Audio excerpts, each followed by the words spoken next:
Welcome to TPM Vid's Disney Beat, where we talk about all things Disney.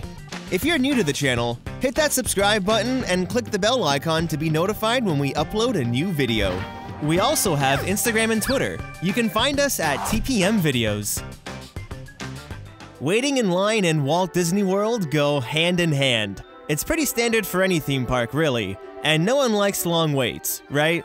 But in the recent years, Walt Disney World has been getting busier and busier, so you need to expect that a good part of your day will be spent waiting in a line. But don't you worry, we've got a plan. A couple minutes here and a few minutes there, they can add up quickly, and there's a lot of little tips and tricks that can shave time off those waits. We always get comments asking for advice on your next trip. So today, we're going to be counting down TPM's top 10 tips and tricks to skip the lines at Walt Disney World.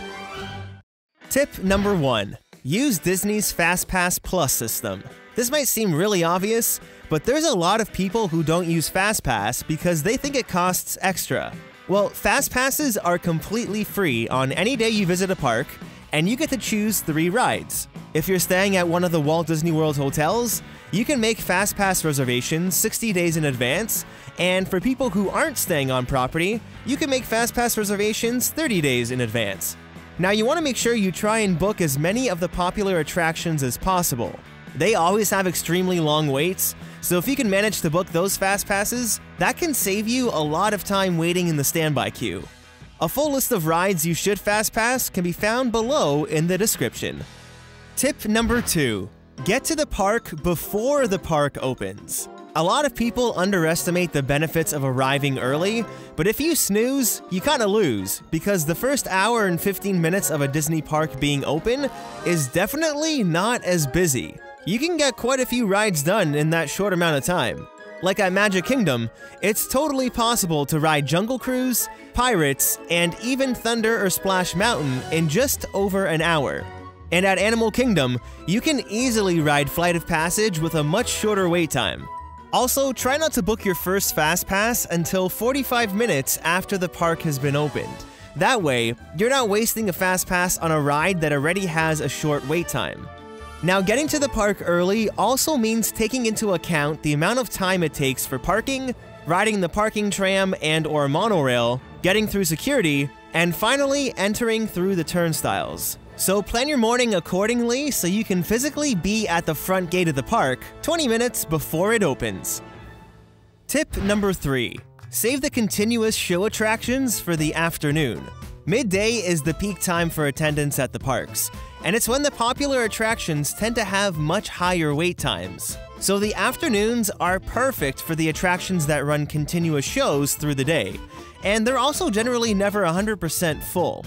So while the rest of the park is experiencing long wait times, you can check out the Enchanted Tiki Room, the Country Bear Jamboree, the Hall of Presidents, Mickey's PhilharMagic, Monsters Inc. Laugh Floor, Carousel of Progress, American Adventure, any of the films at Epcot, and Muppet Vision 3D.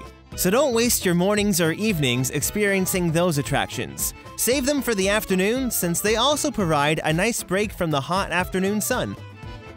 Tip number 4. Go on rides during the parade. This one only applies to Magic Kingdom since it's currently the only park with a parade, but just before 3 o'clock, a good portion of the crowds are waiting along. Stand in a spot closest to the attraction you want to go on next. A great place is right at the... You can easily get to a ride in Adventureland or Frontierland and enjoy wait times that are just that much shorter. Another option if you want to watch the parade is to catch it at the end of the parade route on Main Street. It usually takes about 25 minutes for the parade to get to this point, so that'll let you go on a ride before watching the parade. Just walk through the shops on Main Street. Use mobile food ordering. Sometimes waiting in a line for food at the theme parks can be one of the longest lines you stand in, and no one wants to wait a half an hour for the device. It's even available for people on the Disney Dining plan as well. Once you're ready to eat and you're on your way to the restaurant, you send your order through, which lets the kitchen know they can just need to find the mobile order pickup lane to get your food. And now you'll have more time to spend Tip number 6. Use your 3 FastPass selections by as long as they're still available.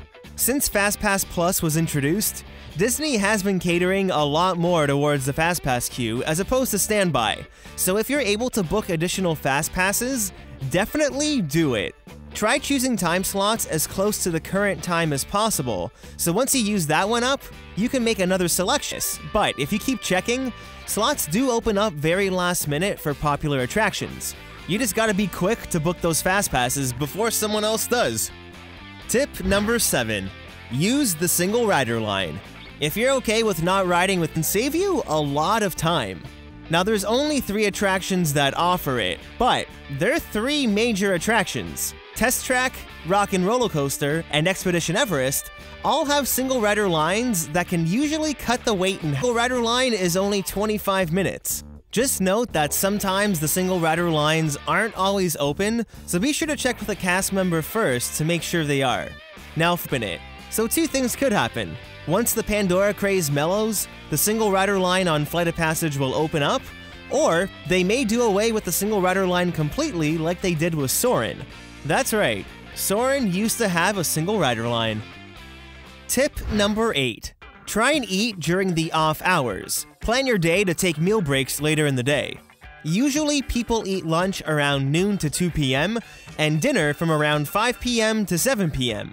Now this means during these windows of time, the restaurants at the parks are very busy since everyone is hungry at the exact same time. Well, if a lot of people are in the restaurants grabbing food, that usually means there's fewer people waiting in line for the rides. This is especially a good tip around Fantasyland and Magic Kingdom, since a lot of the kids can't wait to eat at a later time. Eating later in the day is also a good trick if you aren't doing mobile ordering, because the lines to order food are also very short. So you get shorter wait times on the rides and shorter waits to order food. It's really a win-win. Tip number 9. Avoid the parks on days when extra magic hours are offered. On select days, Disney offers extra magic hours to guests staying in Walt Disney World Resort hotels. Sometimes it's an extra hour before the park opens, or it's 2 hours after the park closes. 1 theme park per day offers extra magic hours, and on these days, the park is extra busy, and the lines will definitely prove it. There's over 30,000 hotel rooms on Disney property, and lately with Walt Disney World being so busy, most of those hotel rooms are booked, which can equal a huge influx of people in the park, especially at Magic Kingdom. So your best bet is to avoid the parks on these days at all costs. Now you might be saying, what if you're staying on Disney property and plan on taking advantage of the extra magic hours? Well, your best option would be to park hop on this day. If it's a park with morning hours, head there first, stay a couple hours after the park opens, then hop to another park.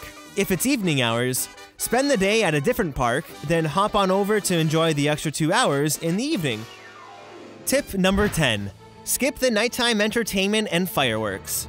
All of Disney's nighttime spectaculars like Fantasmic, Happily Ever After, Illuminations, Reflections of Earth, and Rivers of Light are definitely worth seeing, but the time just before and during the show are prime times when waits are at a minimum.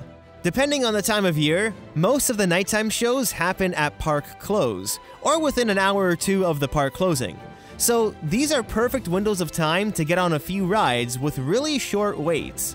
These waits here were captured 20 minutes before the park closed, where you can clearly see wait times are drastically lower. Now, if the park is still open after the fireworks or nighttime shows, this is also a good time to do some of the major attractions, since a lot of the people leave the park after the shows are done. So there you have it. Those are TPM's top 10 tips and tricks to skip the lines at Walt Disney World. Hopefully they'll help you plan your next trip to the park and will save you a bit of time so you can experience just that much more. But just be aware that depending on the time of year you visit, like during Christmas or spring break, the parks will be extra busy, so take that into consideration as well. So, do you have any tips and tricks for visiting Walt Disney World? Leave a comment down below and start a conversation. If you have any videos from the Disney parks that you'd like to share with us to be used in future videos, follow the link in the description below. Thanks so much for watching! Click the TPM icon on the screen to subscribe to this channel, and check out some of these other videos which we're sure you'll like.